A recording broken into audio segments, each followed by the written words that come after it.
Here's a quote from Dixon as she was presenting before Congress. 320 million people in the United States are not able to escape from the activities of data brokers. Few people know that data brokers exist, and beyond that, few know what they do. There are about 4,000 data brokers. Privacy laws apply to credit bureaus and health care providers, but data broker activities generally fall outside these laws. Now I'm going to show you how easy it is to find information on these people searching data broker websites. The first one I'm going to show you is Intellius, which is one of the biggest data brokers, and they come in many names. Data Search, US People Search are just a few of the other ones. So the image you're looking at is their homepage. And now, this is what comes up when I type in my own name. This is my maiden name. Keep in mind that I have a violent stalker. Now you can see on this page that they tell you what my name is. They give you a location. They show you where exactly I've lived. They may not give you the address, but they show you just about where I live on that map of Bainbridge Island. Now I don't live there anymore. But they also show you that I've lived in Port Ludlow and Chimicum. They show you my relatives. So next we have mylife.com, and this is a website that I've tried very, very hard to get my information off of. I've begged, I've pleaded, I've tried to threaten them with legal action, and nothing seems to work. So keep in mind, as I'm showing you these images, these are only the free aspect of their site, not the full version which you pay for. So let's go on.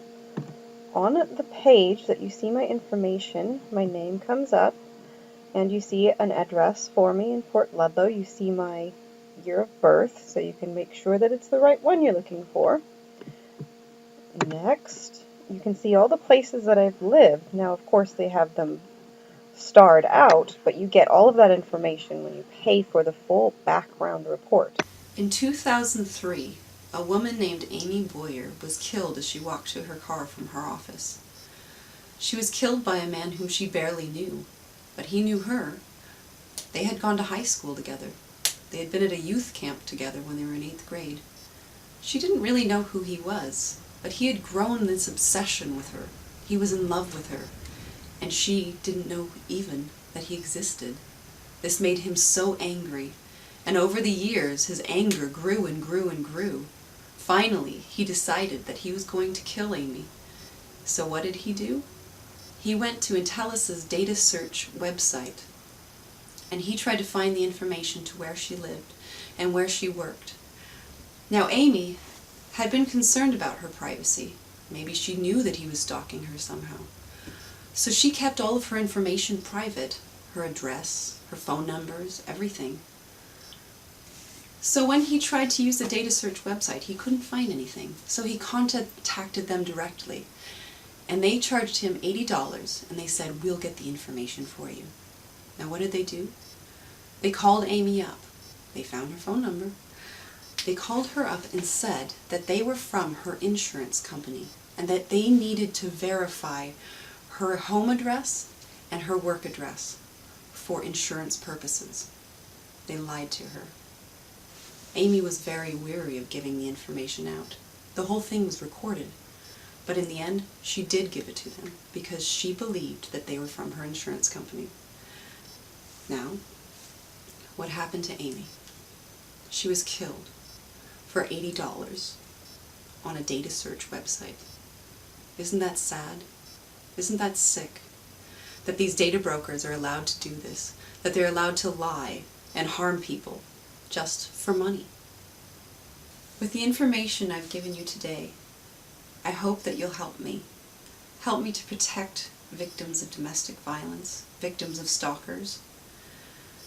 What we can do is we can pass laws. We need laws in place that stop these data brokers from selling our information. At least we need a law that states that we have to opt into having our information sold, rather than begging to opt out. We need a law that protects restraining order holders by giving them a new name and a new social security number to help hide their identity from the stalkers that would come and harm them. What I need you to do today is please call your representatives in Congress and Senate. Call them and tell them that we need these laws to protect people, to keep them safe. Please pause the video. I'm going to show you some numbers you can call right now. So let's go over this again. People are hurt and killed every day because protective orders are not enough.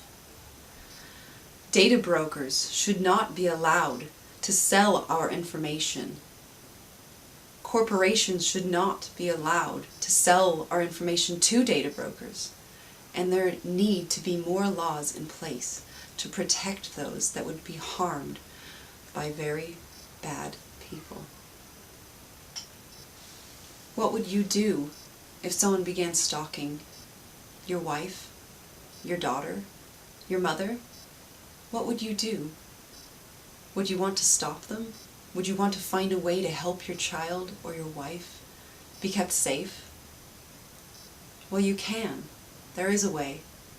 So please help me now and call your representatives. Together we can save lives. Thank you.